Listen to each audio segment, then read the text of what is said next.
Hello dear guys, welcome to the YouTube channel of Your Success Center. I am Kesh Upadhyay, teacher of English. Today I am going to discuss pronoun. What is pronoun? What are the functions of pronoun?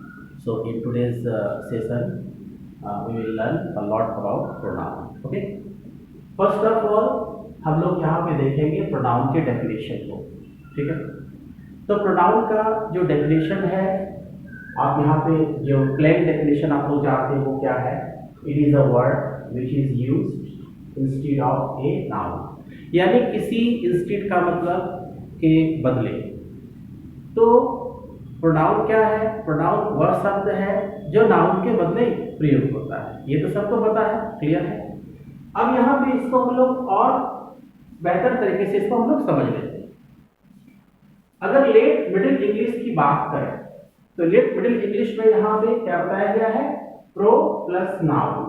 Pro का मतलब होता है on behalf of, यानी कि और से, plus name, यानी किसी नाम की और से. जैसे कोई नेमिंग वर्ड है, मान लिया लेते हैं सोनू. तो सोनू एक वर्ड है, एक ही सेंटेंस में मान लिया इसको प्रयोग कर रहे हैं. Sonu is a good boy. अब आगे कंटिन्यू करेंगे तो वहां पे उस नेमिंग वर्ड के बदले हम लोग यूज करते हैं ही का. तो Sonu is a good boy, he is my classmate. ठीक है.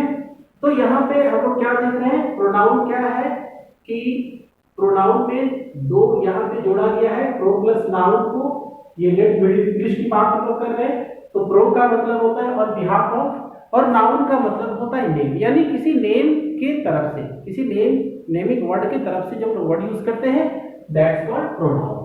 इसको और बेहतर तरीके से हम लोग समझे, यहाँ पे फ्रेंच इंग्लिश की बात करें तो फ्रेंच में हम लोग यहाँ पे क्या देख रहे हैं? फ्रेंच में ये प्रोनोमेन है.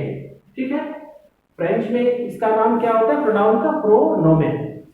तो जिसमें क्या है? प्रो का मतलब हो गया फॉर या इन प्लेस ऑफ. फॉर मतलब के लिए, इन प्लेस ऑफ मतलब के स्थान पर. ऐसे में हम डेफिनेशन बताते हैं कि pronoun is a word which is used in place of a noun. किसी नाउन के स्थान पर आने वाला शब्द ही प्रोनाउन कहलाता है. तो आप यहाँ फ्रेंच में देख रहे हैं प्रो प्लस नोमेन. तो अगर यहाँ पे अगर प्लस का चीज देते हैं तो आप यहाँ पे देख रहे हो प्रो है. प्रो का मतलब है फॉर या इन प्लेस ऑफ, और नोमेन का मतलब होता है नेम. ठीक है. नोमेन का मतलब क्या होता है? नेम. क्लियर है. तो किसी नेम के स्थान पर, किसी नेम के लिए आने वाला जो शब्द होता है, नेमिंग वर्ड के लिए जो आने वाला शब्द होता है, वो प्रोनाउन कहलाता है. यहाँ पे क्या देख रहे हैं? प्रो. प्रो का मतलब on behalf of plus noun. Noun में हमने नेमिंग वर्ड रख दिया है क्योंकि आप ये समझ सकते हैं कि नेमिंग वर्ड को नाउन कहते हैं. तो यहाँ पे क्या है कि प्रोनाउन जो है वो किसी नेमिंग वर्ड के बदले प्रयुक्त होता है. अब मैं एग्जांपल के लिए लेते हैं.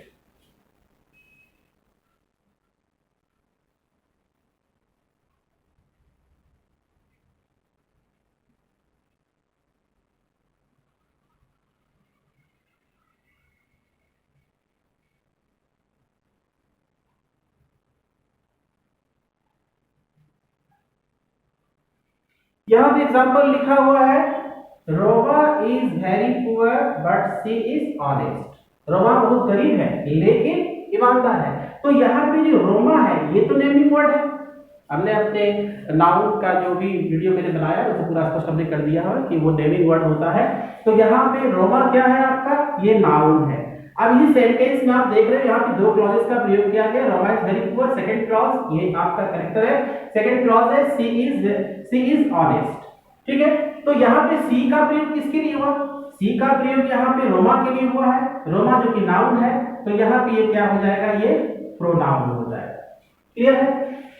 तो यहाँ पे ये जो सी है ये प्रोनाउन है. और आपको पता होना चाहिए एक ही सेंटेंस में जब दो तीन क्लॉजेस रहते हैं, एक ही पर्सन की बात आती है तो आप उसको रिपीट नहीं कर सकते हो. जैसे Roma is very poor but Roma is honest, तो ये आपका फिर वो अलग हो जाएगा क्योंकि एक ही सेंटेंस में सेम पर्सन या थिंग की जब बात होती है तो वहां पे आप रिपीट नहीं कर सकते हो. क्लियर है. अब हम लोग आगे चलते हैं काइंड्स ऑफ प्रोनाउन. तो ध्यान दीजिएगा यहाँ पे काइंड्स ऑफ प्रोनाउन को मैंने पूरी तरीके से लिख दिया है. पहला है पर्सनल प्रोनाउन, दूसरा रिफ्लेक्सिव, तीसरा पजेसिव, चौथा डेमोन्स्ट्रेटिव, पांचवा रिलेटिव प्रोनाउन, छठा डिस्ट्रीब्यूटिव प्रोनाउन, सातवां रेसिप्रोकल प्रोनाउन, आठवां इंडेफिनिट प्रोनाउन और नौवां आपका इंट्रोगेटिव प्रोनाउन। अब यहाँ पे ये देखना है कि ये जो टाइप यहाँ पे इसके जो काइंड्स बताए गए हैं, जो टाइप्स बताए गए उनमें से कौन कौन से जो यहाँ पे प्रोनाउंस है जो कि काफी इंपॉर्टेंट होता है एग्जाम के पॉइंट ऑफ व्यू से। तो लेट मी टेल यू, यहाँ पे पर्सनल जो प्रोनाउन है ये काफी इंपॉर्टेंट होता है। पर्सनल प्रोनाउन से बहुत सारे क्वेश्चंस आपके आते हैं, अभी मैं इसके बारे में डिटेल में आपको चर्चा करूंगा। नेक्स्ट हमारा है रिफ्लेक्सिव प्रोनाउन। तो रिफ्लेक्सिव प्रोनाउन में थोड़ा बड़ा चर्चा करना है कि ये सब्जेक्ट के रूप में काम नहीं करता है और भी आगे कुछ चीजें बताएंगे आपको। पॉजिटिव प्रोनाउन ये उतना कोई खास नहीं है। डेमोन्स्ट्रेटिव प्रोनाउन में भी अगर देखें तो बहुत ज्यादा कुछ खास नहीं है। रिलेटिव प्रोनाउन ये बहुत ज्यादा इंपॉर्टेंट होता है एग्जाम के पॉइंट ऑफ व्यू से, के बहुत सारे क्वेश्चंस यहां से आते हैं। डिस्ट्रीब्यूटिव प्रोनाउन की बात करें तो ये भी आपका इंपॉर्टेंट है। रेसिप्रोकल में तो सिंपल है, आपका ईच अदर वन अनदर का जो केस बनता है वो छोटा सा है, कुछ पढ़ा नहीं है। इंडेफिनिट प्रोनाउन में कुछ चीजें इंपॉर्टेंट है। तो यहाँ पे अगर हम लोग बात करेंगे तो पर्सनल प्रोनाउन बहुत ज्यादा इंपॉर्टेंट हो जाता है। उसके बाद रिफ्लेक्सिव प्रोनाउन की बात करें यहाँ पे, रिलेटिव तो बहुत ज्यादा ही इंपॉर्टेंट है। और उसके बाद आप यहाँ पे डिस्ट्रीब्यूटिव को ले लीजिए, रेसिप्रोकल को, इंडेफिनिट को ले लीजिए। ठीक है, तो आप हम लोग यहाँ पे पर्सनल प्रोनाउन का जिक्र करने जा रहे हैं। तो पर्सनल प्रोनाउन क्या है उसको हम लोग देख लेते हैं। तो पर्सनल प्रोनाउन के बारे में जैसा आप लोगों को पता है कि पर्सनल प्रोनाउन जो है रिलेटेड टू पर्सन्स होता है। Personal pronoun related to person, और इंग्लिश में 3 पर्सन्स होते हैं, फर्स्ट पर्सन, सेकंड पर्सन और थर्ड पर्सन। तो याद रखिएगा पर्सनल प्रोनाउन में बहुत सारा चीज होता है आपका। अगर हम यहाँ पे जैसे लिख देते हैं, ये ध्यान दीजिएगा, अगर हम यहाँ पे पूरा डिटेल में अगर हम लिखने जाए, ठीक है, तो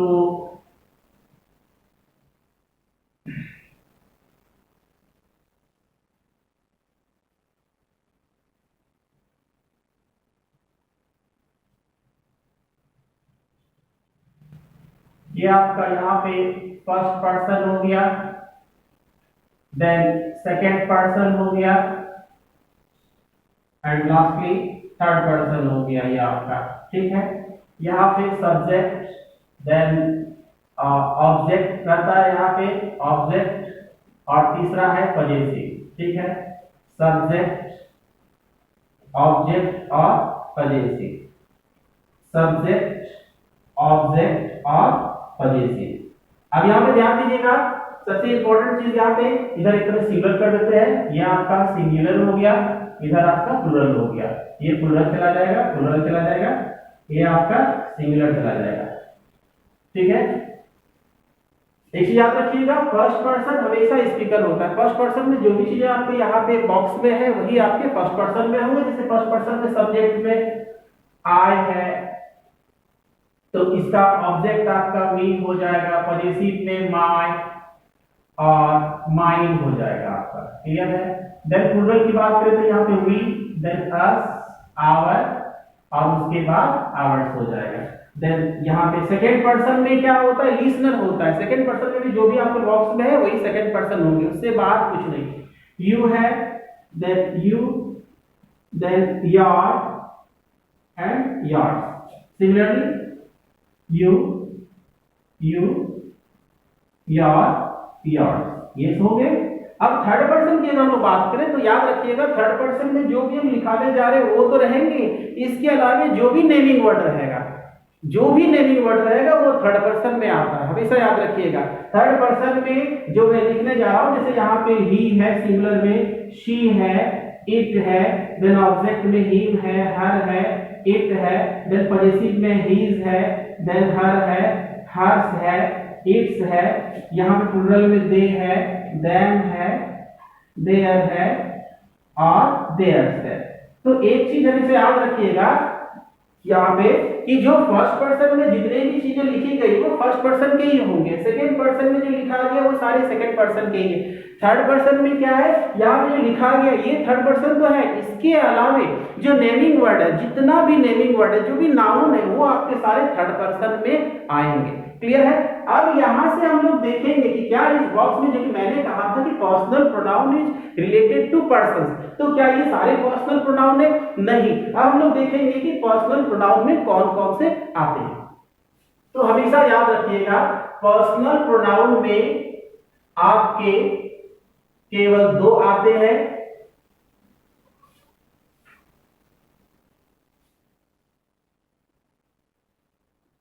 सब्जेक्ट आता है और ऑब्जेक्ट आता है। यानी कुल मिलाकर के ये देखिए, ये आपका पर्सनल प्रोनाउन कहलाएगा, ये पर्सनल प्रोनाउन कहलाएगा, ये आपका पर्सनल प्रोनाउन कहलाएगा।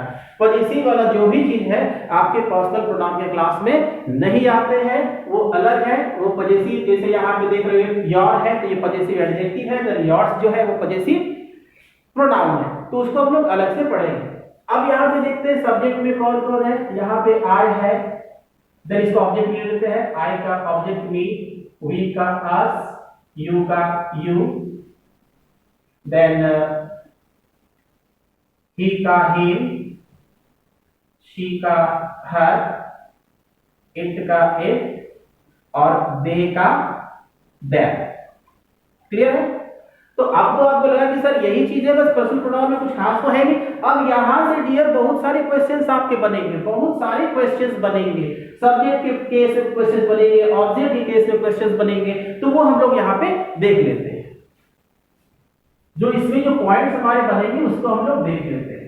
तो सबसे पहले यहाँ पे इस चीज को आपको याद रखना है कि फर्स्ट पर्सन में कौन कौन थे, देन सेकेंड पर्सन में कौन था और थर्ड पर्सन में कौन। तो ये हम बता दिए फर्स्ट पर्सन, देन ये सेकेंड पर्सन में और ये थर्ड पर्सन में। तो सबसे पहले हम लोग यहाँ पे चर्चा करेंगे कि अगर एक ही सेंटेंस में एक से अधिक प्रकार के पर्सनल प्रोनाउन का प्रयोग होता है, एक ही सेंटेंस में यदि एक से अधिक प्रकार के पर्सनल प्रोनाउन का प्रयोग होता है, तो क्या हम लोग रैंडम सीक्वेंस में रख देंगे, जैसा वो चाहे वैसे रख सकते? नहीं। याद रखिएगा, if more than one type of personal pronoun is used together in a sentence, we follow the rule of 2 3 1। याद रखिएगा, यहां मैं बता दूं, रूल ऑफ 2 3 1। पहला केस बनता है 2 3 1 का। अब 2 3 1 क्या है? तो 2 3 1 में मैं यहां पे आपको स्पष्ट कर देता हूं। 2 3 1 ध्यान दीजिएगा, 2 3 1। अगर एक ही सेंटेंस में एक से अधिक प्रकार के पर्सनल प्रोनाउन आएंगे तो क्या केस बनेगा? 2 3 1 या 2 3 या 2 1 या 3 1 का केस बनेगा। इसका मतलब यह है कि आपको एक सीक्वेंस में लेके चलना है। आप रैंडम यहाँ पे रैंडमली आप इसे यूज नहीं कर सकते हो। याद रखिएगा, थर्ड पर्सन में नेमिंग वर्ड भी आएगा। अब एग्जांपल के लिए लेते हैं, Mohi, I and you will go there. इस एग्जांपल को देखिए, विल गो देयर, मैं इसको नीचे लिख देता हूं, will go there, go there, वहां जाएंगे। अब यहां पे समझिए, मैंने कहा कि कोई भी नेमिंग वर्ड जो होता है वो आपके थर्ड पर्सन में आता है, यानी 3 यहां पे आ गया। देन आई किसमें है? आई फर्स्ट पर्सन में, यानी 1 है ये। एंड यू किसमें है?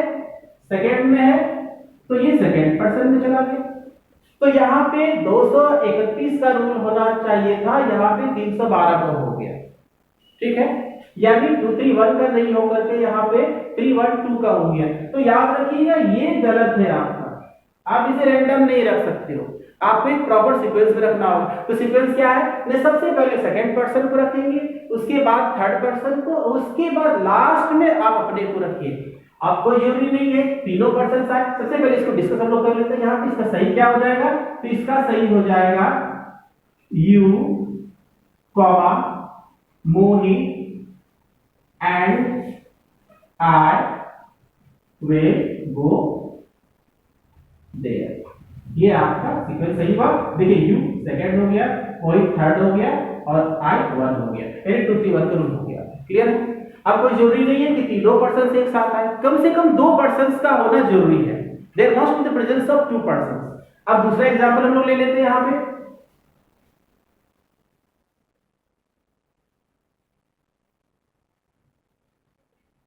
Sunidhi and you have done well. समझिए, Sunidhi and you have done well. तो यहां पे देखिए सुनिधि को देखिए, तो सुनिधि आपका ये थर्ड पर्सन में है और यू आपका सेकंड पर्सन में है, यानी 3-2। तो 3-2 तो है ही नहीं, 2-3 है। देखिए ना यहाँ पे कहीं भी 3-2 नहीं होगा, 2-3-1 then 2-3 then 2-1 then 3-1, तो ये गलत हो गया। तो Sunidhi and you have done well, यहाँ पे 3-2 का रूल हो जा रहा है, तो ये आपका गलत हो गया, ये सीक्वेंस ही गलत है। तो यहाँ पे सही क्या होना चाहिए, यहाँ पे सही होना चाहिए you and Sunidhi have done well, ये आपका सही हो। अब ये सवाल आता है क्या कि ये जो मैंने बताया ये केस किस सेंस में होता है, कब होता है, तो याद रखिएगा यहां पे पहला इंपॉर्टेंट चीज कि ये केस जो है ये उस समय लागू होगा जब जो पर्सनल प्रोनाउन आए है वो सिंगुलर हो, यानी जब ये सिंगुलर होंगे तो सिंगुलर के केस में ही ये प्रयोग होगा, प्लुरल के केस में नहीं होगा। जो पर्सन्स आपके आएंगे वो सिंगुलर होने चाहिए, प्लुरल नहीं। अगर प्लुरल होगा तब तो 1 2 3 का रूल हम लोग ले लेंगे, ठीक है। तो यहाँ पे चीज को याद रखिएगा कि यदि एक से अधिक प्रकार के सिंगुलर पर्सनल प्रोनाउन का प्रयोग किसी सेंटेंस में एक साथ होता है तो हम लोग 2 3 1 का रूल फॉलो करते हैं। अब यहाँ पे एक सवाल ये आता है, क्या हमेशा 2 3 1 का रूल फॉलो होगा या कुछ इसमें एक्सेप्शंस भी है, क्या फिर 1 2 3 का ही प्रयोग कर सकते हैं? तो याद रखिएगा एक एक्सेप्शन है कि यदि किसी भी प्रकार की कोई गलती कबूल की जाती है, किसी प्रकार की कोई गलती कबूल की जाती है तो उस केस में जो है यहाँ पे एक्सेप्शन में क्या चला जाता है, ये सिंगुलर के केस में याद रखिएगा ये 2 3 1 की जगह 1 2 3 का केस चला जाता है, यानी in case of confession of any mistake error crime offence whatsoever sin, in that case we follow the rule of 1 2 3 not 2 3 1।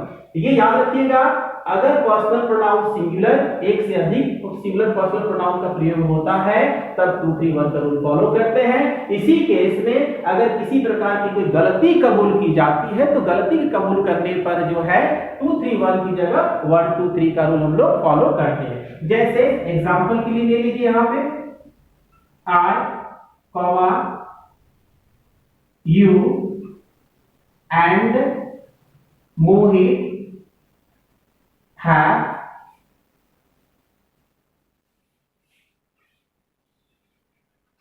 stolen his purse। यहां पे देखिए 1 2 और ये आपका 3 है। तो गलती कबूल करने पर अगर आप कबूल कर रहे हैं, देखिए यहाँ पे कबूल किया जा रहा है कि मैं हम लोगों ने उसके पर्स को चोरी किया है, तो यहाँ पर कबूल कर रहे हो, तो कबूल करने के केस में गलती कबूल करने के केस में क्या है 1 2 3 का प्रयोग करेंगे, ना कि 2 3 1 का। तो ये तो केस हुआ कि अगर एक से अधिक प्रकार के सिंगुलर पर्सनल प्रोनाउन का प्रयोग इस सेंटेंस में एक साथ होता है तो उस केस में हम लोग 2 3 1 के रूल को फॉलो करते हैं। और इसी में ये एक सिंपल वे में होता है, अगर यहीं पे अगर गलती कबूल कर की जाती है तो 2 3 1 की जगह 1 2 3 के रूल को हम लोग फॉलो करते हैं। क्लियर है? अब बात करेंगे हम लोग, ये तो सिंगुलर की बात थी, सिंगुलर में जो भी आपका था, जैसे आई का केस था, यहाँ पे मी का केस था, ही सी इट का केस था, ही हैप्पी का केस था। अब प्लुरल की बात करें तो इसमें कहा जाता है कि अगर एक से अधिक प्रकार की प्लुरल पर्सनल प्रोनाउन का प्रयोग किसी सेंटेंस में एक साथ होता है तो वैसी स्थिति में जो है हम लोग 2 3 1 की जगह जो है 1 2 3 का प्रयोग करते हैं। यानी प्लुरल के केस में आप जो है जो प्रॉपर सीक्वेंस आपका जो यहाँ पे देखते हो 1 2 3 वही आप फॉलो कीजिए। तो ये प्लुरल का केस है।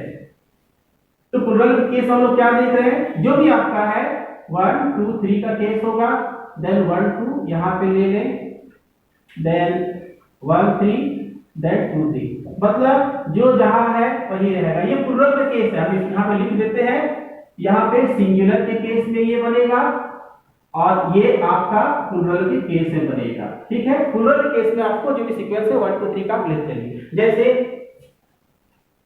we and they have decided to play cricket।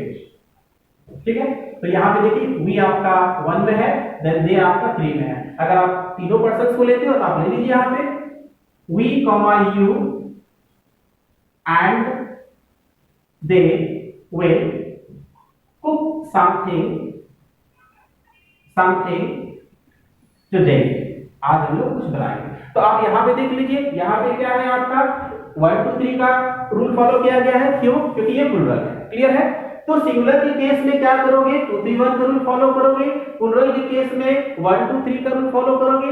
अब यहाँ पे देखिए 1 2 3 का प्रयोग दो जगह पे हो रहा है। एक तो प्लूरल के केस में हो रहा है और दूसरा इस केस में कब हो रहा है? जब कोई गलती कबूल की जाती है। ठीक है, तो आज के सेशन में इतना ही है। अगले सेशन में हम लोग फिर इसको आगे करेंगे, बताएंगे अगले सेशन में कि किन किन केसेस में किन के बाद जो है पॉसिबल प्रोनाउन का ऑब्जेक्टिव फॉर्म ही यूज होता है, सब्जेक्टिव फॉर्म यूज नहीं हो सकता है। ठीक है, तो आज यहीं तक है और आशा करता हूं कि आपको वीडियो अच्छा लगा होगा। अगर अच्छा लगा तो लाइक कीजिएगा, सब्सक्राइब कीजिएगा। Thank you.